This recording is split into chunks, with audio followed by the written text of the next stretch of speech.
ვარ 27 წლის, ვარ პირველ კურსელი და დღეს მინდა გესაუბროთ არასწორხაზოვან კარიერულ გზებზე, აი ამ სტატიის მიხედვით. ჩემი ისტორია რომ ძალიან მოკლედ მოგიყვეთ, 10 წლის წინ ჩავაბარე ბიზნეს ადმინისტრირებაზე თავისუფალ უნივერსიტეტში. ამავე პერიოდში გავაკეთე ჩემი ბიზნესი, რომელიც იყო ონლაინ ტანსაცმლის მაღაზია. შემდეგ გადავწყვიტე რომ წამოსვლა მინდოდა უნივერსიტეტიდან და წამოვედი. შემდეგ უკვე კოვიდის პერიოდი მოვიდა და ცოტა ბუნდოვანი პერიოდი იყო ჩემს ცხოვრებაში. ცოტა არ ვიცოდი რისი გაკეთება მინდოდა და ძალიან დაბნეულიც ვიყავი. ამ პერიოდში ვსწავლობდი გრაფიკულ დიზაინს, ხატვას, მაგრამ საბოლოო ჯამში ამასაც არ გავყევი. შემდეგ უკვე დავსაქმდი ჩემი მეგობრის კომპანიაში და ამის შემდეგ ისევ ჩემი ბიზნესი გავაკეთე და ახლა ვსწავლობ ფსიქოლოგიას და ვაკეთებ პერსონალურ ბრენდს, რომელიც ძალიან ჩანასახავია სტატიაზე ამ ეტაპზე. გარედან ეს ყველაფერი გამოიყურება, თითქოს ადამიანმა ვერ იპოვა თავისი თავი, ვერ მიიღო გადაწყვეტილება და ერთ რაღაცაზე ვერ შეჯერდა და სიმართლე გითხრათ, ბევრი წლის განმავლობაში ზუსტად ისე ვგრძნობდი თავს.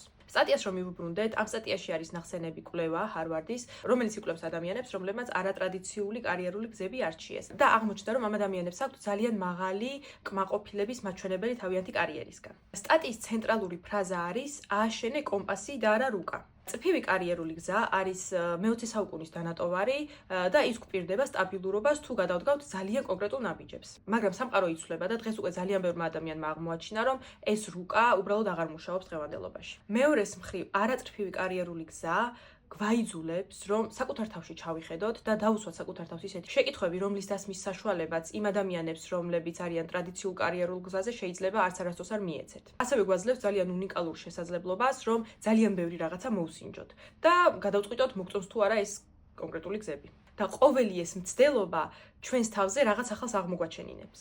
მაგრამ ჩემი აზრით, ყველაზე ძლიერი მხარე ამ ყველაფრის არის ის, რომ არაწრფივი კარიერა გვიჩვენებს, რომ ჩვენი გადაწყვეტილება ჩვენს სამომავლო კარიერასთან დაკავშირებით არ არის მუდმივი და გვეხსნება ის წნეხი, რომელიც დარწმუნებული ვარ ყველას გამოგვიცდია, როდესაც 18 წლის ხარ, ახლა გაახილე თვალები და გიწევს, რომ აირჩიო კარიერა, რომელშიც შემდეგ უკვე მომდევნო 40 წელი უნდა გაატარო. ბოლოს იხსნება უამრავი შესაძლებლობა და ყოველჯერზე, როდესაც ახალ სფეროში შედიხარ, ეს სფერო გხდის ადამიანად, რომელიც სრულიად ახლებურად ხედავს ყველაფერს. და ყოველი ეს თითქოს და წარუმატებელი მცდელობა გადაიქცევა შენს ძალიან უნიკალურ სქილად, რომელიც სამომავლოდ ისეთ სიტუაციაში გამოგადგება, რომ აი ვერც კი წარმოიდგენ. თუ ახლა ამ ვიდეოს უყურებ და ფიქრობ, რომ ჩამორჩენილი ხარ ცხოვრებაში ან წარუმატებელი ხარ იმის გამო, რომ სწორხაზოვანი კარიერული გზა არ აირჩიე, მინდა გითხრა ის, რასაც საკუთარ თავს ვეუბნები, რომ შენ აშენებ კომპასს და არა ფიქსირებულ რუკას. და იმ სამყაროში, სადაც უფრო და უფრო მეტი რუკა არასაიმედო ხდება, ეს კომპასი შეიძლება იყოს ყველაზე ღირებული რამ, რაც კი გაგაჩნია.